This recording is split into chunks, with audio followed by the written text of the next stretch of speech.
Alright, just a quick update.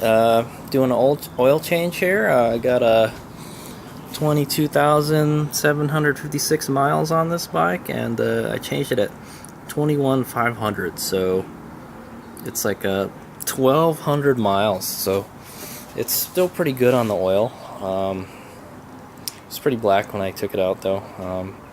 I ran it pretty hard in Baja, so I think. And there might be some water in the oils too, so that's another thing. So it's pretty mucky. I don't think it's super dirty, but I'll change it before I leave, just so it could be super fresh. I figure when I get to the East Coast, I'll change it again. I'm not gonna change the filter. I just change the oil. It's not that dirty, so. I think, the next time I change it. So I'm thinking of bringing maybe 2 oil filters, 2 or 3 oil filters along with me, and then maybe I can just change it in a parking lot or something, you know. Just go to go to an AutoZone or something and just change it, and then buy a jug or something, and then just give them the jug, hey, you can have it. Or I can just go to a motorcycle shop and change it, but it's really not that hard to change the oil, even just to change the oil. But I think the next time would be the filter too. Let's see here. This is the. All right, so this is the drain plug, and let's take a look at the drain plug. This drain plug has a little magnet in it, so. It's got some little metal flakes in there. It's kind of hard to see, but it looks okay. Some flakes here and there, but that's to be expected. So looks good. So this bike is pretty much ready to go. I'm thinking if I should change the starter. Lube the starter bearing up. I may do it, but I don't know, we're kind of running out of time, but I decided to leave a week later, since I'm not going to do the Yosemite Dual Sport event. I've decided to leave a week later because a lot of the passes, like Abbott's Pass, or a lot of the High Sierra passes are closed right now, so, and some of them don't open till June or something, so I'm like, man, we may have to just divert. We'll just go farther south. There's a good chance that by the time we get back, a lot of the passes will be open. The ideal time to do the TAT is the end of May. If you leave at the end of May, they say that all the stuff will be open and it won't be blazing hot in the desert, you know. So yep. So pretty much ready to go. I may balance the front wheel again. Other than that, there's really nothing else to do. Maybe lube the chain again, and then work on that starter, and that's pretty much it. And then just put gas in the bike. You know, we are ready for an adventure. All right, HadesOmega here. So another last bit of TAT prep here. So I changed the oil yesterday. Where are we at here? Oh, well, we're at full now. It wasn't at full when I filled it up, but that's good. Yeah, this bike kind of has a problem where when I shut it off, it starts weeping oil from somewhere. It's not. I'm not really sure where it comes. It comes out of some kind of hose or something, but maybe something is backed up or something. But it always seems like this bike has too much oil, is what I'm saying. I'll ride it, and then suddenly there will be a lot of oil. You know, I'm like, that's weird. When I filled it up, it wasn't that full. Anyway, so what I got going on today is taking the front wheel off. I kind of have to work today, so it's so hot today. I got really bad allergies. But so another reason not to take off on the TAT quite yet. I gotta get over these allergies. I get allergies or hay fever every season, pretty much. So I'll probably be miserable for about a week, and then it'll go away. It's all that pollen and stuff, you know. Anyway. Taking the front wheel off today. It's very easy to take the front wheel off on the DR650. I'm not even going to go over it, but I'll go over it real quick. I'm you just take the nuts off for the clamp here. Boom, already out. You get a 19, and then loosen that. And it's a good idea to use hand tools because you may be doing this on the road, so you want to be able to get it out. You don't want it to be too tight. I mean, yeah, I could torque it, but it's better to use the tools that you take with you.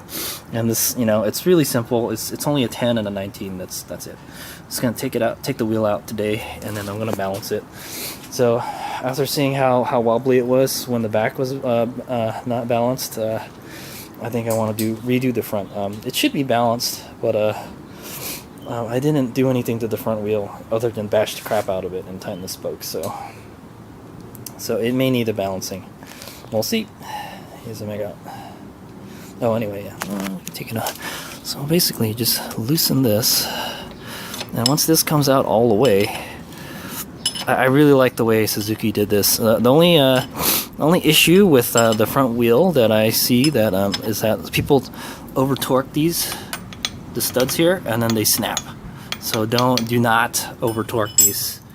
And also, you're supposed to tighten. I guess you put everything finger tight first, and then you're supposed to tighten the top ones first, and then the bottom ones, and then yeah, and then you just snug it. Don't make it really tight. It doesn't have to be really tight. Yeah, basically all that does is it prevents the axle from wobbling, or it keeps it in there. So anyway, just take this out, slide it out, and then kind of you're gonna have to pull it out of the caliper, and then get this speedo gear out of the way, and that's it. Pretty simple. It's really easy to do the front wheels on this bike.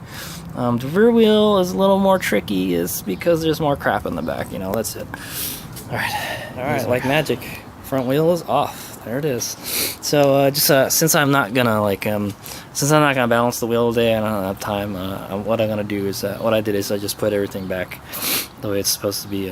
So don't forget, there's a spacer here and the speedo. So I put all that stuff in there. That's basically how it looks like without the wheel on there, and it's got the grease. So try not to get that dirty. I may have to re-grease it if some dust or some crap comes flying up, sticking to it. But yeah, I'm just gonna put a motorcycle cover over it, and I put the clamps back on, so that way I don't lose anything. Because I'm not gonna do this. I'm not gonna finish this today. He's here, just doing a little update vlog on my Trans-America Trail preparation.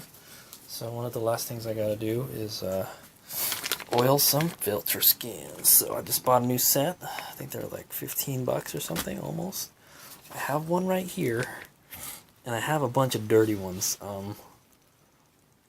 I will oil these first, these brand new ones, and then I will see if I can clean the dirty ones. I'm not really sure how to clean them. Like, that stuff, it gets in there. It's mucky, Yeah, it gets caked up in there.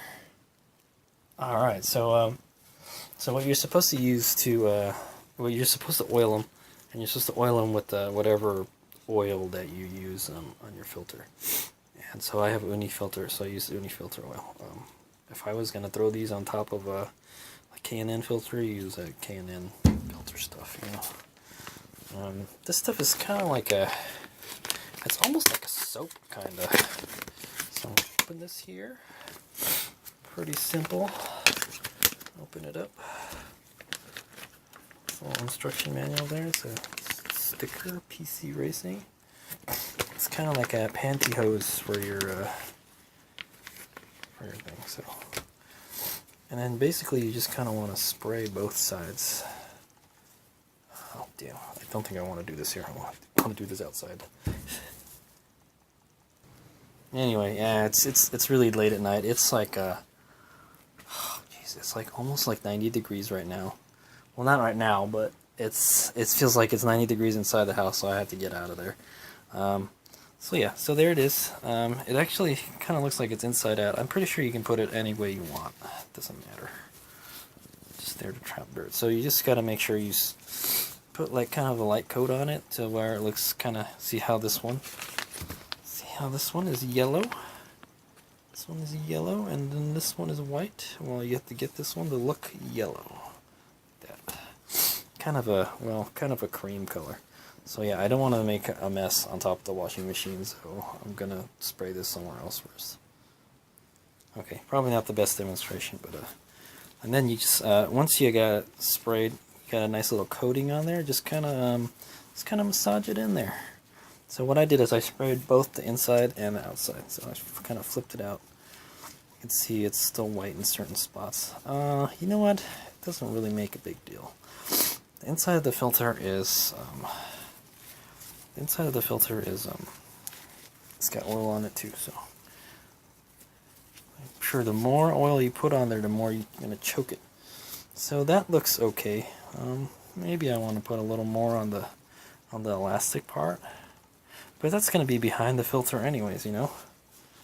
So yeah, but anyway, just try to work as much of it as in there as you can. And that's it. And then all I do is, after I just, let me see, is this the inside or the outside? So I gotta make sure I bring a lot of gloves with me, because I want to get my hands oily when I mess around with this stuff. I think I want to do it inside out, yeah? It doesn't really matter. And just take it, fold it in half, or it's weird, the other one is different. I don't know how they fold it, but just like that, and just stuff it in the bag. For now, I'm just going to put it down here so I don't get the bag all oily, and then start on the next one. And then I'll have four or five, I'll be able to do 1, 2, 3, 4, 5 oil filter cleanings. Right, so because you're just going to strip them off. You're going to strip them off and then put another one on there. And then when I run out, then I just take it off, you know. Alright. Well, that's one of the last tasks I got to do on the DR650. I can work on the starter if, you know, I feel like it. It's kind of a lot of stuff to take out. And I can try to install the steering dampener, and that's about it. There's really nothing else I can do. Then the rest is just packing and you know, preparation, like where I'm gonna go type stuff. So I will go over that later. I kind of figured out a way to plan for what places I want to visit along the way. All right, hey, there they are. It's 4 oiled filter skins. It's 4 filter changes right there. Good to go. Also, I'd like to do a little plug for PC Racing here. They actually have a what is it? They have a brochure inside their the little baggie. And you know, I thought PC Racing was a kind of small, really very small company, but they actually make a good amount of products. I've seen some of their products, like this plastic renew here. It's like it makes your plastics look brand new. I think what it is like it's a plastic cleaner. It cleans the plastic, and then like it puts a kind of like a plastic coating on top of your plastic, or you know, some kind of coating on top of the plastic. And then dirt bike fork support. So this is when you're like when you're tying your bike down to like a pickup truck bed or something. It keeps your forks from like flopping around. And then fork skins, so there's something to, it kind of works like a fork gaiter, sorta, but they're just like kind of these little socks you put over your forks, over the fork seals to keep dust out, which I think would actually work better than the gaiters, because the gaiters still suck dust in. There's like vents and stuff in there. Moto Minder, so Moto Minder, it looks like it's some kind of engine hour meter. It's for dirt bikes. They make a lot of dirt bike stuff. Underwear, glove liners made with 100% Kevlar. It says a lot of people use them. No, oh, okay. So they have it's a blister. It's an underglove, like kind of like. Oh, damn it! I don't have them with me. The MSR makes them, and Risk Racing makes them. I have both of them, so I might give these a try if I see them. I didn't know they make them, but it's called a underwear. And it looks like they make stainless steel oil filters. These are the ones that you can take out and reuse them. You just kind of clean it with like some kind of solvent or something. So it's reusable. But I wonder if they sell like the rubber parts for it though, because after a while I'm sure the rubber will like degrade. Filter flow air filters. Huh. 3 uses with 1 flow filter, and filter skins make flow air filters the most economical per use. So it looks like it's a filter. It's like a 2-part filter. It's got like an inner filter and an outer filter. It's kind of like a uni filter. There's, you know how like there's the finer foam inside the filter, and then there's a more kind of dense foam on top. So I guess it's got 2, and then you could use filter skins with it. There is this filter skin, and then Pro Seal air filter gasket. So it's like an air filter gasket seal. It's cool. So there you go. That's a little plug for PC racing. I have not used. The only product of theirs that I've used is there's just something. They have a shifter skin too. It's a little shifter booty. The only thing I've really used of theirs is filter skins. I think this is nice. I might try this out sometime. This is good to have, but seriously, you can cut a 2x4 and make something like that. And I may try these out sometime. And you know what? I don't know. I really don't know how these are, the reusable oil filters. I would assume, because I just bought some oil filters for like my KLX, and they're expensive for motorcycles. It's just a little paper filter, you know. It's almost like $6 a filter. The only way you can save money on them is to buy like a kind of like a bulk set, and then the price goes down a little bit. But yeah, oil filters are expensive, and motorcycles, you know, they need more oil changes than cars, so that may pay itself off if you ride a lot. So there you go. PC racing. Here's my go.